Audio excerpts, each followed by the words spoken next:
students, and welcome to video 1 in chapter 5.2 operations methods. And there's going to be 2 videos in this chapter.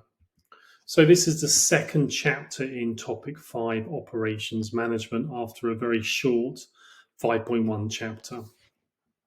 So in this chapter we're going to look at 4 different operations methods. These are effectively different ways in which a business can produce a good or a service. So we're going to look at job and batch in the first video. Second video, we'll look at mass flow, production, and then mass customization. So first off, job production. What is job production? Well, this is effectively when the product is customized, it's tailor-made, and it's designed to meet the specific requirements of the customer. Another part of the definition is that the product is completed before the next one is started. So with all of these, definitions are the best way of doing this. So a lot of clothing can be job produced. So for example, if you go and get a suit made, they come and measure all your measurements, and then they'll produce a suit for you, or a wedding dress or a wedding suit. Those are made specifically for you.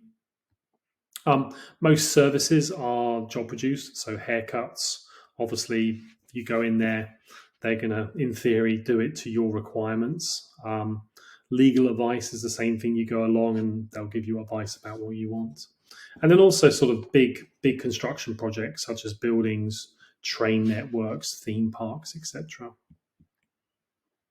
They're often labor intensive with skilled workers because we're trying to meet specific requirements of the customers, and a lot of them are services. Then we're going to be relying more on labor who are skilled. Okay, on to batch production. This is similar, except that instead of producing one product at a time, we're now producing a number of similar products at one time. And that group of similar products is called a batch. And so there, again, we produce items in identical groups, and we finish one group and then we move on to the next group. Or maybe we've got some sort of production process. So one group goes through the first part of production, then it moves on to the next part. And so you have groups moving along the production line like that. So again, some examples. So the first one is a bakery. So if you don't like getting up early in the morning, don't go and work at a bakery. But what they're going to do is maybe they make they might make some bread, and so they'll produce all of those loaves at once, put them in the oven, and then they'll move on to the next. And the next might be some cakes or whatever. So they're going to focus on different products, get them cooked, and then move on to the next group. Newspapers are similar, so they're going to produce one day's newspaper, and then the next day they'll move on to the next group. So they'll produce one batch each day. And some newspapers actually have two per day. And then clothing companies as well. So if they're making a set of clothes, then let's say they're making a t-shirt, then they're going to have different colors, different sizes. So they might make 10,000 red t-shirts, and then 10,000 blue t-shirts, 10,000 yellow t-shirts, etc. But then, of course, they need to worry about size. So they might make 2,000 medium-sized red t-shirts, 2,000 large red t-shirts, etc., etc. So they're kind of making a group of each and then moving on to the next group. So some pros and cons of those. So pros of job production.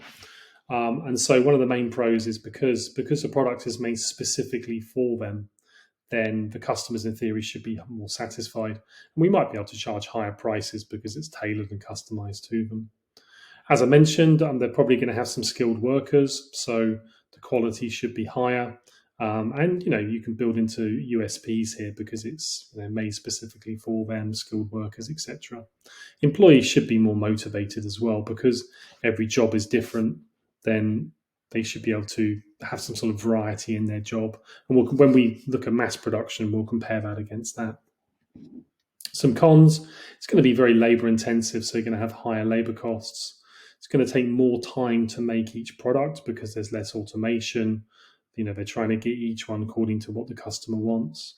And because of lower output, then there's going to be fewer economies of scale. So the unit cost is going to be higher overall. Moving on to batch production, just move my head out of the way. So some pros of batch production are there's going to be more product variety compared to job production, and therefore we can satisfy more customers. Just so, for example, with the clothing company, we're going to have different colors, we're going to have different sizes, etc. So we can kind of try and hit different parts of the market. There's also some flexibility to change the product between batches. Again, when we compare that with mass production, where we have a lot less flexibility, then we'll see that there. And there's going to be more economies of scale compared to job production because we're producing more. Cons, it's going to be less tailored for customers. So with job production, we're tailoring exactly for the customers. With batch production, yes, there's going to be from variety with t-shirt colors and sizes, but we're still not going to be tailored for every single customer. There's also going to be more stock. We're going to be producing more products, so there might be some costs of holding the stock. And also we're going to have some setup costs. So in order to do those batches, we're going to have to buy some machinery and things like that. So the setup costs are likely to be higher under batch production. So just to look at the different methods of production we're going to be looking at.